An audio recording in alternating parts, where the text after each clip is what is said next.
For nearly a week, I've been testing out the new Asus ROG Ally X, and I'm pretty impressed with the results so far, but it's definitely not perfect. Is this a true upgrade over the OG ROG Ally, or is it just not worth the insane price hike? Handheld gaming is a tricky one. It feels like we're super close to the winning formula, but haven't achieved it just yet. I reviewed the original ROG Ally and found it had a few issues that were hard to look past. Still, I was expecting to get my hands on the ROG Ally X, getting it into our testing lab, and see how it compared to the original. Could the ROG Ally X be the handheld to finally crack the code? First things first, let's talk about battery life. As I mentioned earlier, one of the bigger issues with the ROG Ally was its stunted battery life. The 40-watt battery, which lasted just 1 hour and 43 minutes, was given a huge upgrade in the new model. Now doubled in size, the ROG Ally X sports an 80-watt-hour battery that lasts just about double the time. 3 hours might not sound like a lot of time, but for me, it's a perfect amount of time to get some gaming in from my commute to and from work.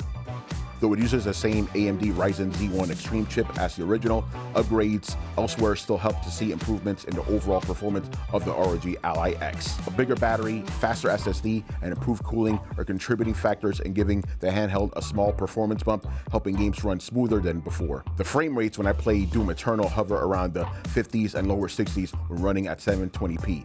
And 40 FPS when running at 1080p. In both cases, the ROG Ally X exceeded the original by about 5 FPS.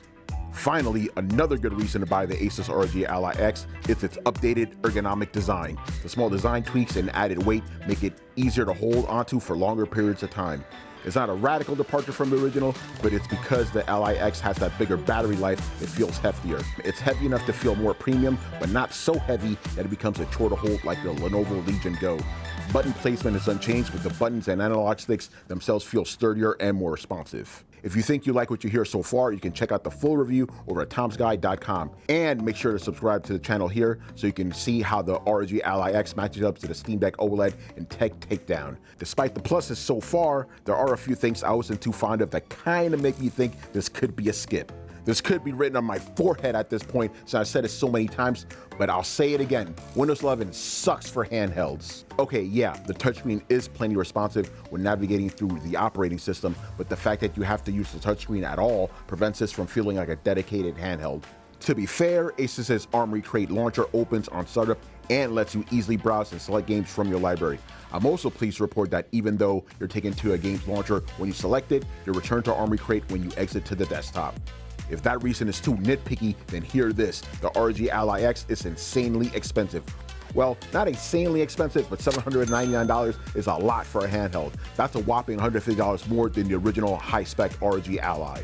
That is not chump change. If cost is a sticking point, you really won't be missing much by staying with the original ROG Ally, or better yet, getting a Steam Deck OLED instead. So what do I think? Buy or skip?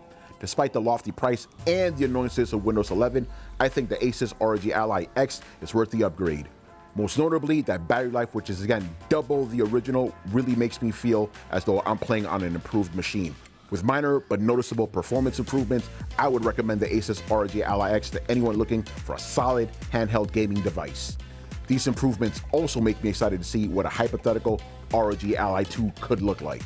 Now over to you. Let me know what you think in the comments below. Don't forget to follow us on socials and check us out at tomsguide.com for a full reviews of both the ROG Ally and ROG Ally X. I'm Tony Polanco, and I'll see you around. Later.